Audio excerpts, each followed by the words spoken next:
አሰላሙ አለይኩም ወራህመቱላሂ ውድና ተከበራችሁ ቤተሰቦቼ በሙሉ እንዴት ናችሁ? ሰላም ናችሁ? በያላችሁበት ዓለም ዳርቻ ሰላማችሁ ይብዛ። ክርስቲያን ወገኖችም ሰላም ብያለሁ። በያላችሁበት ሰላማችሁ ይብዛ። የዛሬው መልእክቴ ለኢትዮጵያ ኤጀንሲዎች፣ ሰራተኛና ማህበራዊ ጉዳይ ቢሮዎች፣ ለተለያዩ ለሚመለከታቸው አካላት እንዲደርስልኝ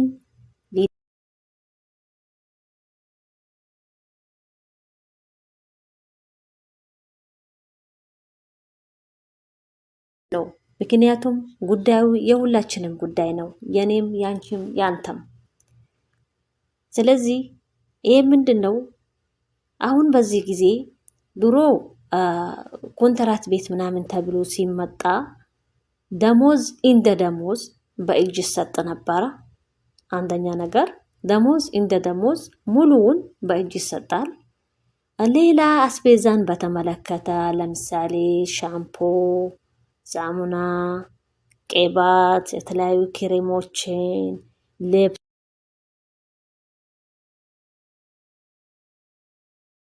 እነሱ ያሟሉት ነበረ።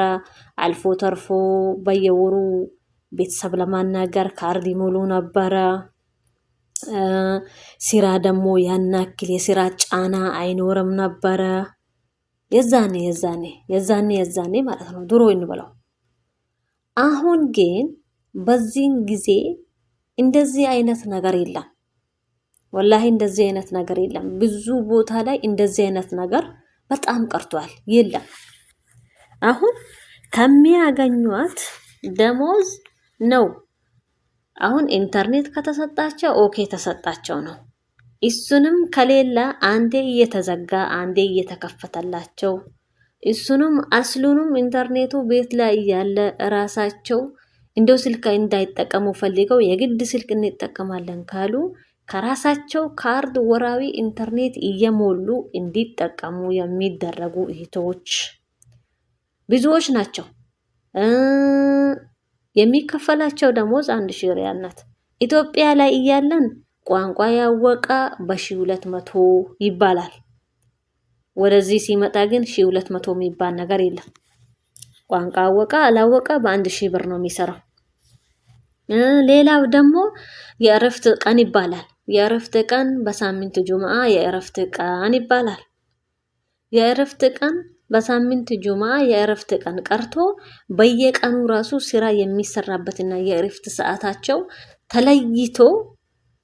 ተለይቶ መረጃ ተጽፎላቸው ከቢሮ ተጽፎ ተሰጥቷቸው ወረቀት ይዘው ቢመጡ አንድ ነገር ነው። እዛ ጋር አሁን በቀን የሚሰራው ስንት ሰዓት ነው? አንዱ በ11 ሰዓት ይነሳል። በዚህ ሀገር ሰዓት 50 ማለት ነው። ሌላው ጠዋት 1 ሰዓት የሚነሳ አለ። ሌላው ጠዋት 2 ሰዓት የሚነሳ አለ። አነሳሱን አርፊዶ መነሳቱን ማየት የለባቸው። ጠዋት 2 ሰዓት ጠዋት 1 ሰዓት ቢነሳ ከምሽቱ 2 ሰዓት ያ ማለት በኢትዮጵያ 8 ሰዓት ድረስ ቆሞ ነው የሚውለው ስራ ላይ ማለት ነው። እዛ ቢሮ ስንመጣ የሚሰጠን ስልጠና ሌላ፣ የሚናየው የሚነበብልን ወረቀት ሌላ፣ ተጽፎ የተቀመጠው ነገር ሌላ፣ እዚህ መተን የምናየው ነገር ሌላ ነው።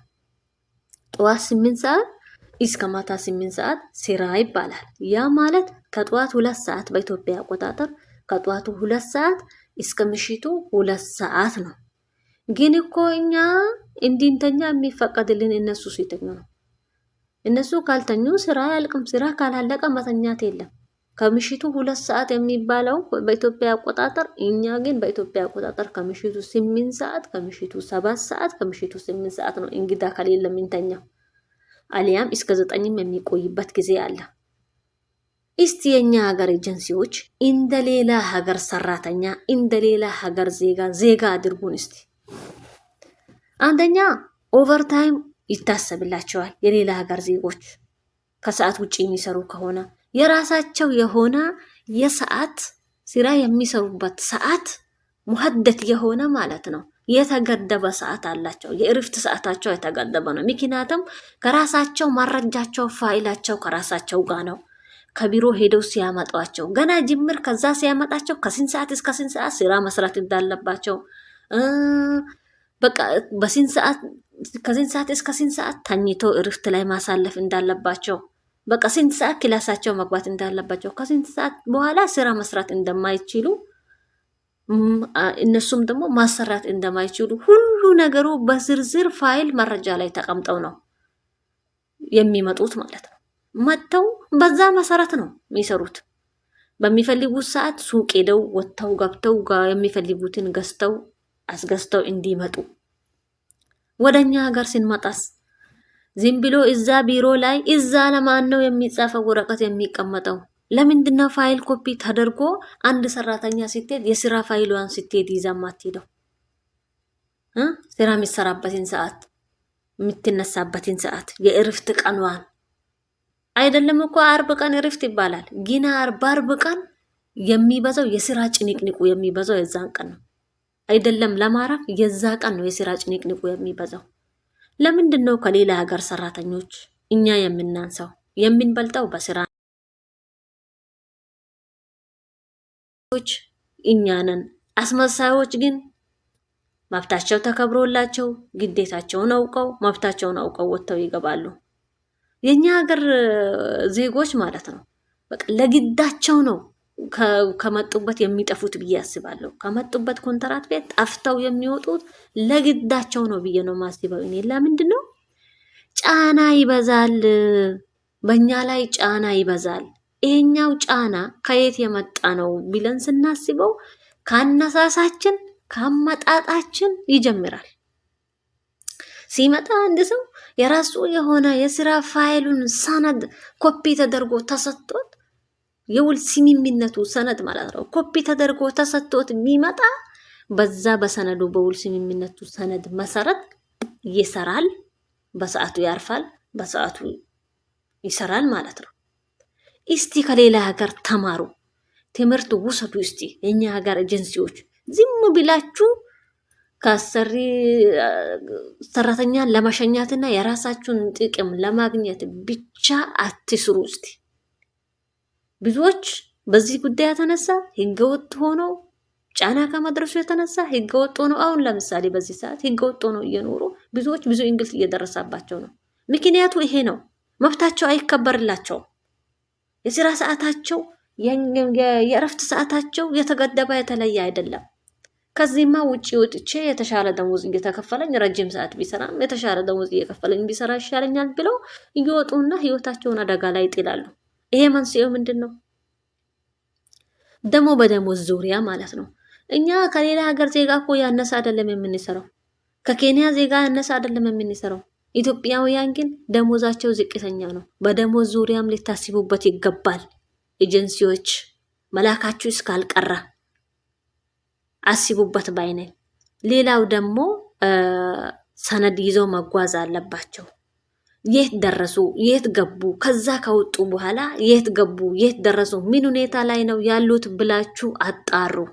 አይደለም ይሄን ለማጣራት እናንተ ሲደወልላችሁ እራሱ አንስታችሁ ትክክለኛ መልስ መልሳችሁ ትክክለኛውን ሁኔታ ላይ ለማድረስ እንኳን ፍቃደኛ አይደላችሁ። ለሁሉም የኢትዮጵያ ኤጀንሲዎች እንዲደርስልኝ ይሄንን ነገር ከደሞዛቸው ውጪ የቅባት፣ የሻምፖ፣ የሳሙና፣ የኢንተርኔት ነገር እንዲስተካከልላቸው ሰነድ ጽፋችሁ ወረቀት ኢንተርኔት በነሱ ቅባት፣ ሳሙና፣ ሻምፖ ሁሉ ነገር በነሱ ወጪ እንዲሆንላቸው የነሱ ደሞዛቸው ብቻ ለራሳቸው በእጃቸው የሚሰጥ መሆን እንዳለበት ይህንን ነገር እስቲ አስተካክላችሁ መብታችንን እኛ እኮ ግዴታችን አውቀን ሰርተን እየኖርን ነው። መብታችንን አስከብሩልን። መብታችንን የምታስከብሩልን ይሄ እናንተ ናችሁ። ስለዚህ ሰላማችሁ ይብዛ። ይህንን ነው ለማለት የሚፈልገው። ቪዲዮን ላይክ ሰብስክራይብ አድርጉት። አንድ ላይክ ለብዙ ሰው እንዲደርስ ታደርጋለች። ከወደዳችሁት ላይክ፣ ሼር፣ ሰብስክራይብ አድርጉት። ሰላማችሁ ይብዛ። በያላችሁበት ሰላም ሁኑልኝ። አሁንም አደራችሁን ለሚመለከተው አካል ሁሉ እንዲደርስ ሼር፣ ኮፒ፣ ሰብስክራይብ አድርጉት። ሰው